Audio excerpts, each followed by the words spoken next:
걸린 사람이라는 제목의 하나님 말씀 함께 나누고자 합니다. 우리 옆에 있는 분들과 인사할까요? 오늘 하루도 수고 많으셨습니다. 네, 어떤 성도님이 그런 말씀 하시더라고요. 본인이 금요일에 못 나오는 이유에 대해서 말씀을 하시면서 금요일에 보통 11시에 끝나신대요. 늦은 시간까지 일을 하면서 이렇게 라디오 틀어놓듯이 그날 이렇게 이 기도회를 이렇게 틀어놓는다고 합니다. 오늘도 라디오처럼 이 예배에 함께하고 계시는 분도 분명히 계실 텐데, 어느 곳에 계시든 하나님 말씀 사모하고 기도하는 그 마음을 주님께서 기뻐 받아주시고 같은 은혜 내려주시길 진심으로 기도합니다. 여러분, 우리는 무엇을 붙들고 살고 있는가? 아니면 무엇에 붙들려, 심지어 무엇에 목이 메어 살아가고 있는가를 생각을 해봅니다. 어떨 때는 사람을 되게 붙들면서 살아가는 것 같아요. 나를 사랑하는 사람들, 내 친구, 내가 좋아하는 사람들, 나에게 유익이 되는 그 사람 하면서 붙들다가 하나만 탁 끊어져도 얼마나 그 상실감이 큰지 모릅니다. 어떤 분들은 재물을 붙들며 살아갑니다. 모든 가치들을 다 돈으로 환산하고, 일단 돈이 모든 성공에 있어서 가장 편하고 가장 좋다라는 생각으로 돈을 붙들고 산다라고 하지만 사실은 돈에 붙들려서 살아가는 사람들도 참 많습니다. 어떤 지금 상황에 붙들려 있는 분도 있을 것이고, 막연한 미래를 붙들고 그냥 잘 될 거라고 스스로 위로하면서 지내는 시간들, 아니면 왕년에 과거를 붙들고 현재에는 계속 불만족하며 사는 분들도 분명히 있을 거예요. 오늘만 붙들고 앞뒤 안 보고 뛰어가는 경주마 같이 사는 분들도 계실 거고, 우리 모두는 우리도 모르는 사이에 무언가를 붙들거나 아니면 무언가에 붙들려서 목매어서 살고 있는지도 모릅니다. 그래도 뭔가 제대로 된 것을 좀 딱 붙들고 있으면 다행인데, 다 썩은 동아줄인지도 모르고 붙들고 있는 것도 참 많죠. 여러분이 가장 중요하다고 생각했던 것들이 나중에 보면 중요하지 않았던 가치들이 참 많았죠.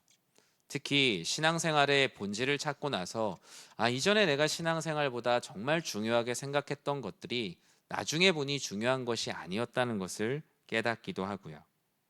다른 사람이 나보다 더 높이 올라가는 동아줄을 보며 가슴 졸이며 살아가는 외줄타기 인생입니다.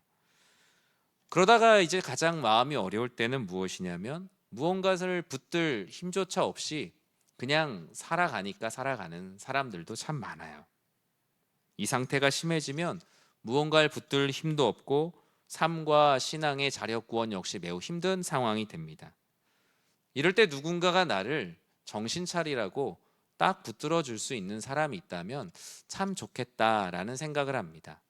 신앙생활이 다 이렇게 뭔가 자율학습처럼 다 이렇게 하지만, 어느 누군가가 내 기분을 나쁘게 하지 않으면서도 나에게, 나를 정말 신앙생활에 아주 좋은 길잡이가 되어줄 수 있는, 나를 꽉 붙들어 줄 수 있는 사람이 있으면 참 좋겠다. 우리는 그들을 멘토라고도 부르고, 뭐 신앙의 좋은 선배, 아니면 주변의 선생님, 많은 분들을 그런 역할로 삼으며 살아갑니다. 세상은 대가를 지불해 주면 이와 같은 역할을 해줍니다. 우리의 돈과 신용과 담보 없이 우리를 붙들어 줄 수 있는 그런 선한 존재가 있는가 생각해 보면, 사실 뭐 부모님, 형제 자매, 뭐 교회에 가까운 사람들 정도인 것 같아요. 결국 인생은 무엇을 붙드느냐, 또 무엇에 붙들려 살아가느냐에 우리의 성패가 달려있기 때문이에요. 이 시편 37편의 저자 다윈 역시 우리가 무엇을 붙들고 살아야 하는가, 또는 무엇에 붙들려 살아가야 하는가를 백성들과 나누고 싶었어요. 악인의 형통함을 부러워하는 백성들이 너무 많았어요. 그래서 시편에서 이런 이야기가 자주 나오는 이유는 그 시대나 지금이나 비슷했던 거예요. 하나님 믿으면 우리가 세상에서 좀 더 잘 돼야 되는 거 아니야? 잘됨의 기준이 여전히 땅에 있는 거예요. 악인의 형통함을 부러워하지 않고 의인의 영혼의 잘됨을 많은 이들과 나누고 싶었던 것이 바로 다윗의 모습이었습니다. 그래서 오늘 본문은 그런 사람을 여호와의 손에 붙들린 사람이라고 합니다. 다른 세상의 가치에 매여서 사는 것도 아니고 그것을 막 붙들면서 매일 쫓아다니는 삶도 아닌 여호와의 손에 붙들린 사람은 어떤 삶을 살게 될까? 우리 23절 말씀 같이 한번 읽어볼까요? 여호와께서 사람의 걸음을 정하시고 그의 길을 기뻐하시나니. 아멘. 오늘 본문에서 다윗이 말하는 여호와의 손에 붙들린 사람에 대해서 하나님은 그의 걸음을 인도하시리라 라고 말씀합니다. 잠언 16장 9절에 보면 이와 같이 말씀하고 있어요. 같이 한번 읽어볼까요? 사람이 마음으로 자기의 길을 계획할지라도 그의 걸음을 인도하시는 이는 여호와시니라. 아멘. 여호와의 손에 붙들린 사람들을 하나님께서 그의 걸음을 정해 주신다. 그의 걸음을 인도하신다. 그리고 잠언 16장 9절에서도 그의 걸음을 인도하시는 이는 여호와 하나님이시다라고 말씀하세요. 이 말씀은 얼핏 보면 사람이 무엇을 정하든 소용없구나라는 회의론에 빠질 수도 있고, 어차피 하나님이 다 정하실 것이라는 숙명론이나 결정론에 빠질 수도 있습니다. 그러나 이 말씀의 의도는 숙명론이나 결정론이나 회의론을 말하는 것이 아닙니다. 인간의 불완전함을 붙드시는 하나님의 완전한 붙드심, 그 사랑을 말하고 있어요. 사람은 자신의 걸음을 정하는 게 완전하다고 생각하지만 너희의 걸음은 완전하지 않단다. 사람이 자기가 계획한 계획이 완전 무결하다고 생각하지만 내가 너희를 위해 주는 것과 비교할 수가 없단다. 하나님은 인생의 걸음을 정하시면서 인간의 걸음이 얼마나 위험하고 얼마나 연약하고 얼마나 그 안에 계획이 없는지 하나님은 보여주고 싶으셨습니다. 사람은 우리의 생각보다 훨씬 더 불완전합니다. 아는 것이 많다라고 말하지만 이 세상에 있는 지식을 모두 다 책으로 만들어 놓는다면 우리가 이 세상에 있는 책 중에 과연 한 권이라도 읽고 인생을 마칠까 생각을 해봅니다. 공부를 하면 할수록 정말 모르는 게 많구나라는 것을 더 많이 알게 되는 것 같아요. 오히려 초등학교 때 한두 개 알고 세상을 다 안다라고 생각했던 것보다 대학교를 가고 대학원을 가고 그 이상 계속 공부를 하면서 이렇게 남들이 석사 박사라고 말하는 것도 정말 이 세상의 파편만큼도 안 되는 부분에서 서로가 전문가라고 하면서 살아가는, 하나님 앞에 볼 때는 참 우스운 형국이구나라는 생각도 하게 됩니다. 우리가 아무리 만물의 영장이라고 하나 피조물 중에서 뛰어난 우두머리일 뿐 하나님이 보실 땐 그냥 한없이 불완전한 존재 1, 2, 3에 불과하거든요. 마치 사람이 자기 걸음으로 인생을 개척한다는 것은 쳇바퀴에서 제자리를 걸으면서 나는 앞으로 가고 있다라고 생각하는 것과 같아요. 옆에 있는 배경들이 돌아가게 만들면서 내가 앞으로 가고 있다고 착각하는 거죠. 쳇바퀴를 돌며 영생을 구하고 있는 우리를 불쌍히 여기시고 하나님께서는 우리의 걸음을 정해주셨다. 여호와께서 붙드시는 인생이란 하나님께서 걸음을 정해주시는 인생이라고 말씀하고 있어요. 그 걸음을 정해주시며 주님께서 내가 그 길이요 진리요 생명이라고 말씀하셨고, 이제 우리의 걸음은 예수님 안에서 걷게 되는 걸음이 됐어요. 방향 없이 대중 없이 걷는 걸음이 아니라 여호와 하나님께서 정하신 큰 울타리 안에서 걷는 걸음이죠. 물론 그 울타리 안에서 때로는 횡보할 때도 있고 조금 뒤로 갈 때도 있고 제자리에 있는 때도 있지만 그래도 하나님이 정해놓으신 큰 울타리 안에서 걷고 있기에 우린 여호와께서 붙드시는 인생입니다. 이 걸음을 정하신다라는 말씀에서 정하신다라는 말은 때에 맞게 인도하신다라는 뜻이에요. 여호와 하나님께서 걸음을 정하셨다, 이 말은 여호와 하나님께서 너의 걸음을 때에 맞게 인도하신다. 때로는 빨리 걸어야 될 때가 있고 때로는 멈춰야 될 때가 있고 때로는 옆을 봐야 할 때도 있습니다. 우리가 어디 가서 관광을 하거나 무언가를 볼 때에도 빨리 갔다 온 사람이 잘 본 사람이 아니죠. 엄청나게 좋은 것들을 봐야 될 때는 때로 멈춰야 되고 봤던 것들 중에 더 좋은 것이 있다면 다시 뒤로 돌아가서 볼 수도 있는 것입니다. 하나님께서는 하나님의 주권 안에서 완벽하게 실족하여도 실망하지 않도록 인도하시는 것이 하나님이 정하시는 사람의 걸음입니다. 우리를 돌보시기 위해 하나님께서 정하시는 걸음에는 실수가 없어요. 왜냐하면 내가 무언가를 붙들고 내가 무언가를 만든 것이 아니라 여호와 하나님께서 나를 붙들어 주시고 걷는 걸음이기 때문입니다. 여전히 기뻐할 수 있고 여전히 주님을 신뢰할 수 있어요. 그 옳은 걸음으로 걷기에 우리의 발걸음이 안전해요. 37장 31절에 다음과 같이 말씀합니다. 그의 마음에는 하나님의 법이 있으니 그의 걸음은 실족함이 없으리로다. 이전에 하나님 말씀대로 살지 않고 여호와 하나님을 붙들고 살지 않을 때에는 우리 안에 하나님의 법이 없었어요. 그러다 보니 좌충우돌할 일이 많았어요. 그러나 그의 마음에 하나님께서 그의 걸음을 정하시고 그의 마음의 중심에 새로운 법이 생겼어요. 이 세상의 법과는 무언가 다른 하나님의 법이 그의 마음에 있게 되자 그의 걸음은 더 이상 실족하지 않게 되었다. 다윗은 자신의 인생의 소고를 백성들에게 그렇게 말하고 있어요. 하나님이 정한 걸음을 걷는 사람의 마음에는 하나님이 주신 말씀과 마음이 있어요. 하나님께서 정한 발걸음에는 주의 말씀은 내 발의 등이요 내 길의 빛이라는 그 은혜 때문에 실족함이 없다라고 말씀하고 있습니다. 이전의 코로나보다 더 큰 어두움이 우리를 삼킨다고 해도 우리는 주의 길을 걸을 수가 있어요. 주님께서 우리의 걸음을 정하시고 인도하시기 때문이에요. 저는 사랑하는 성도님들이 금요일마다 나오시는 것도 하나님께서 나의 걸음을 정하실 것을 기대하는 마음으로 나오시지 않을까 생각을 합니다. 사실 기도가 그런 거잖아요. 언제부턴가 기도는 내가 원하는 것을 막 이루기 위해서 하나님 전 벌써 이미 갔습니다. 이 걸음이 하나님이 보실 때 틀린 걸음이어도 보완해 주셔서 제가 가는 길로 걷게 해 주십시오 라는 기도가 되어 있었어요. 그러나 하나님께서 기도하는 자에게 원하시는 것은 지금 현재 한 발짝도 떼지 못하고 있지만 다음 한 발짝을 하나님의 뜻 가운데 어떻게 갈까요?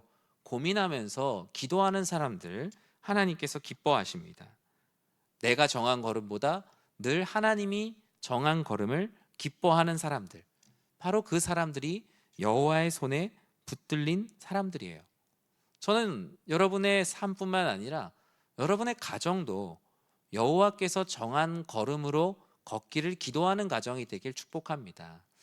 요즘에 저도 좀 기도하면서 생각해 보는 건 개인의 사명이 있지만 하나님께서 부부라는 유닛으로 묶어주신 것, 가정이란 유닛으로 묶어주신 것, 그 공동체 안에서 하나님의 영광을 위한 구체적인 사명을 찾아야겠다라는 생각을 합니다. 그냥 가족들은 각자의 사역들은 합니다. 교회에서 난 이것도 하고 저것도 하고 하지만 우리 가정이라는 가정 공동체, 이 교회 안에서 해야 할 하나님의 걸음은 무엇인가? 가족들이 모여서 기도하실 때 우리 가정이 내디뎌야 될 그 한 발이 무엇일지 기도하고 고민하는 이 5월 한 달이 되기를 저는 주님의 이름으로 축원합니다. 이 여호와의 손에 붙들린 사람의 두 번째 특징은 넘어지나 엎드러지지 않는다라고 말합니다.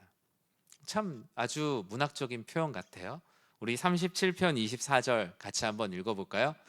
그는 넘어지나 아주 엎드러지지 아니함은 여호와께서 그의 손으로 붙드심이로다. 아멘. 이 말씀을 읽으면 정말 큰 힘이 됩니다. 우리의 인생에서 넘어질 날들이 얼마나 많이 있습니까? 그러나 그는 넘어지나 아주 엎드러지지 아니함은 여호와께서 그의 손으로 붙드심이로다 라고 말씀하세요. 하나님께서 우리의 걸음을 정하시고 하나님께서 정해주신 울타리 안에서 정한 걸음을 걷게 하셨어요. 삶의 방향을 잡아주셨어요. 그런데 걸음을 정한 것으로 끝내지 않으시고 계속 지켜보시면서 넘어질 때마다 손을 잡고 일으켜 주신다는 거예요. 여러분 상상해 보세요. 아이들이 운동장에서 막 뛰고 있는데 넘어졌어요. 근데 그 모습을 보면서 주변에 있는 사람들이 넘어져서 아프겠다라고 걱정을 하지만 넘어졌는데 제가 못 일어나진 않을까라는 생각을 하는 분은 없어요. 왜냐하면 그 안에서의 다침은 그 운동장 안에서 많은 어른들이 지켜보고 있고 돌보고 있기 때문이에요. 하나님께서는 우리에게 말씀하세요. 여호와의 손에 붙들린 사람들은 넘어질 수는 있지만 다시 못 일어날 일은 없다. 아주 엎드러지지 아니함. 그 이유는 여호와께서 그의 손으로 그를 붙들고 계시기 때문이다 라고 말씀하십니다. 구원하신 것으로 끝나지 않고 사망의 길, 세상의 길, 옛사람의 모습, 내 맘대로 걷고 싶은 걸음으로 돌아가지 않도록 우리를 붙들어주고 계세요.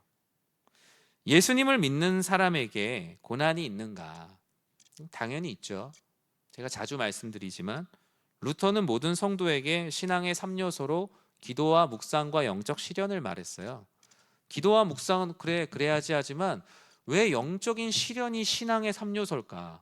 왜 성도에게 우리는 되도록 이걸 만나고 싶지 않은데 신앙이라는 것이 되려면 왜 모든 성도에게 영적 시련이 있어야 되는가? 루터는 이 세 번째를 아주 강조했습니다. 사람은 고난이 닥치면 그 무게로 인해 넘어집니다. 넘어져서 무릎이 깨질 수도 있고 넘어진 아픔 때문에 다시 일어날 엄두가 나지 않을 수도 있어요. 왜 이 길을 가게 하시고 걸음을 걷게 하셨나 원망이 될 때도 있고 하나님에 대한 사랑과 믿음이 차갑게 식어버릴 때도 분명히 있죠. 심지어 결국에 우리가 막 붙들었던 여호와 하나님을 놓아버리고 그냥 내 맘대로의 삶을 살아버리는 분들도 많이 계세요. 그러나 주님께서는 항상 주님을 사랑하는 이들의 손을 놓지 않으신다. 여전히 우리를 붙들고 계신다라고 말씀하세요. 현대어 성경 번역본에 보면 이 부분을 좀 더 정확히 이해할 수 있을 거예요. 24절을 읽어볼까요, 같이? 그가 넘어져도 치명상을 입지 않을 것이니 여호와께서 손으로 그를 붙드심이다. 우리는 신앙생활하면서 상처를 받았다라는 말을 합니다. 그러나 그것이 다시 하나님께로 돌아오는 치명상이 되진 않는다. 때로는 사람의 관계에서 넘어지고 또는 인간관계에서 넘어지고 우리의 일생 가운데 찾아오는 수많은 시련 가운데 우리가 수백 번 넘어질 수 있지만 하나님께서는 주님이 우리의 구원자이심을 믿는 믿음만 있다면 우리는 치명상을 입지 않고 다시 일어날 수 있는 지혜와 능력과 높은 회복 탄력성이 우리 안에 있다라고 말씀하세요.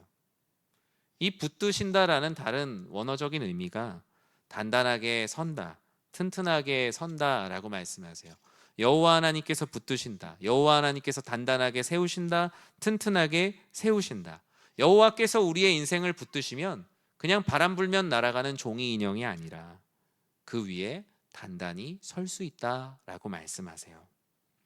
이전에는 내가 무언가를 붙들고 살아가면 내 뒤가 없는 삶이에요. 가끔 그 가장으로서 가정을 이렇게 이끌고 계시는 그 이전 세대, 이전의 남자 집사님들 이렇게 제자반 같은 걸 이렇게 하다 보면 회사가 한참 구조조정 바람이 불고 이럴 때 그 뒤가 없는 느낌을 참 많이 받으셨대요. 뒤. 내 등 뒤가 없다. 이 가족을 이끌어야 되는데 내 등 뒤가 없는 그 싸늘한 느낌을 참 많이 받으셨다라고 해요. 그래서 이렇게 교회에 오면 기도를 하실 때 정말 하나님께서 정말 나의 등 뒤에서 나를 위해 기도해 주시고 나의 든든한 정말 배경이 되어 주셨으면 좋겠다라는 마음을 남자 그 제자반을 이렇게 하면서 60대 그 남자 집사님, 지금 60대니까 IMF 때는 아마 40대 초반 아마 그러셨을 거예요. 그런 분들이 그런 말씀을 하시더라고요. 그러나 여호와께서 붙들어 주시면 우리에게 기댈 곳이 생긴다라고 말합니다. 우리가 때로는 소나기의 힘이 좀 빠질지라도 여호와 하나님께서 붙들어 주실 때 내 힘은 없어도 좀 기댈 수 있는 곳, 역사와 전통과 내 능력이 없어도 그저 기대어 쉴 수 있는 곳, 그것이 바로 여호와 하나님께서 붙드시는 사람이에요. 재수나 우연에 기대지 않고 여호와 하나님께서 걸음을 정하실 것을 기대하며 나아가는 삶. 흔히 7.8기, 백절부려 이런 말 많이 쓰잖아요. 근데 이 단어에는 인간의 의지가 담겨 있어요. 내가 7번 넘어져도 다시 일어난다. 100번 내가 정말 접혀도 다시 한번 내가 일어날 수 있다. 그러나 여호와 하나님의 붙드심은 이런 인간의 의지가 아니라 오히려 인간의 의지가 다 빠졌을 때에도 내가 너희를 붙든다면 너희는 다시 일어설 수 있다라고 주님께서 말씀하세요. 잠언 24장 16절에도 다음과 같이 말씀하고 있거든요. 같이 한번 읽어볼까요? 대저 의인은 7번 넘어질지라도 다시 일어나려니와 악인은 재앙으로 말미암아 엎드러지느니라. 아멘. 의인이 7번 넘어질지라도 다시 일어날 수 있는 이유는 여호와 하나님의 붙드심이지 그의 오기나 끈기가 아니에요. 심지어 오기와 끈기가 있다 할지라도 그 오기와 끈기를 주신 분은 바로 여호와 하나님의 붙드심으로 인한 은혜, 그 사람에게 인내라는 은사를 주시고 인내라는 능력을 주신 것이지 인간이 얼마나 많은 일을 할 수 있을까요? 빌립보서 4장 13절에도 이렇게 말씀하죠. 잘 아는 말씀인데 같이 읽어볼까요? 내게 능력 주시는 자 안에서 내가 모든 것을 할 수 있느니라. 아멘. 우리가 모든 것을 할 수 있는데 앞에 조건절이 있죠. 어떤 조건절이 있죠?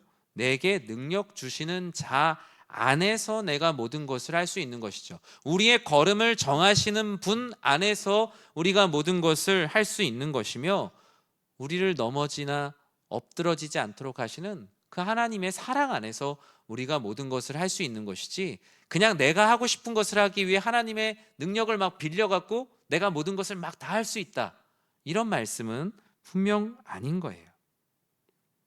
하나님께서 우리 사랑하는 성도님들의 삶을 늘 붙들고 계심을 꼭 믿으시기 바랍니다. 삶을 살다 보면 되게 힘이 빠질 때가 있어요. 1년을 이렇게 보았을 때 여러분 신앙에 연말이 되면 한번 우리 성도님들 1년 동안에 한번 신앙 그래프를 한번 이렇게 그려보면 참 재밌을 것 같아요.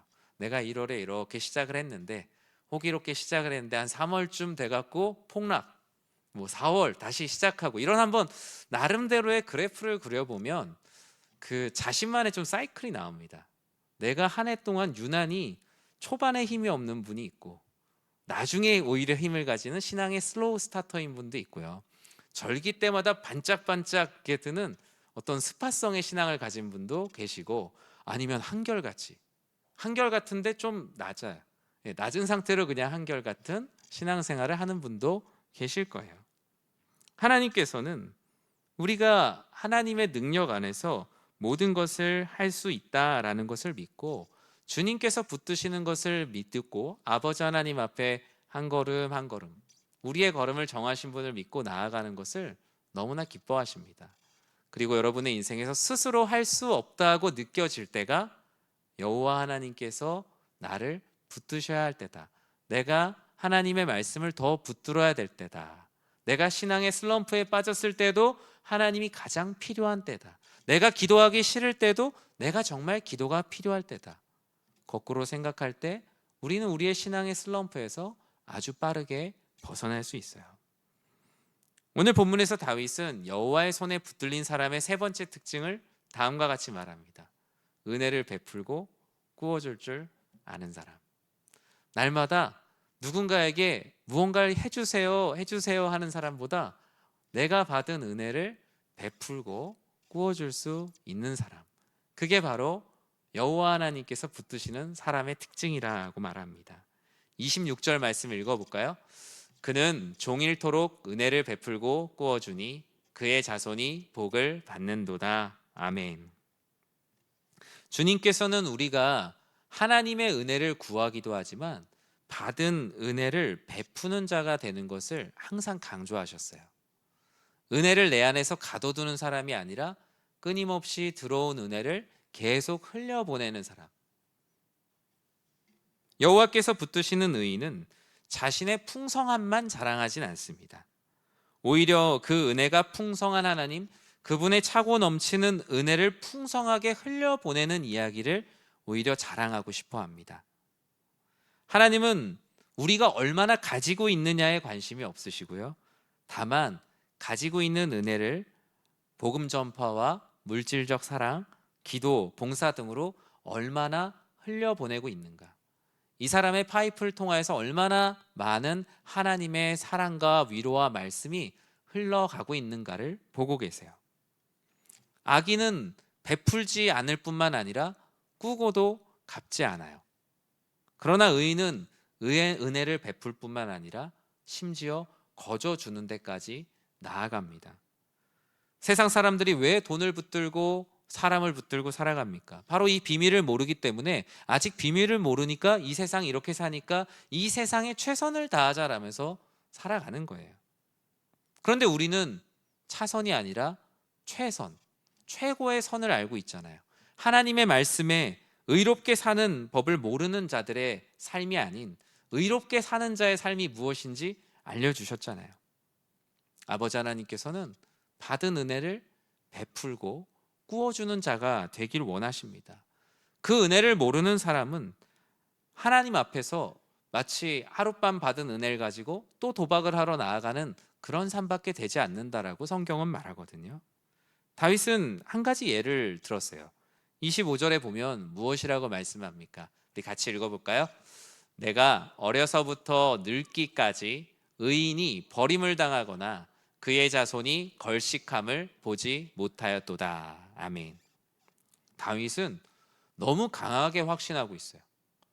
내가 어떤 나의 인생의 성공과 잘됨을 위해서 내가 붙드는 사람들은 우리가 눈에 보기에도 잘 되는 사람들도 있었지만 안 되는 사람들 참 많았다. 그리고 우리가 눈에 볼 땐 잘 됐다 할지라도 하나님이 보실 때 궁극적인 모습은 결코 다른 모습이었다.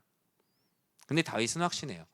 여호와께서 붙드시는 사람은, 즉 그 은혜를 베푸는 자로 살면 그 한 사람이 감당할 수 없는 은혜가 그 사람에게 차고 넘쳐서 그의 자손 대대로 그 풍성함이 흘러가더라.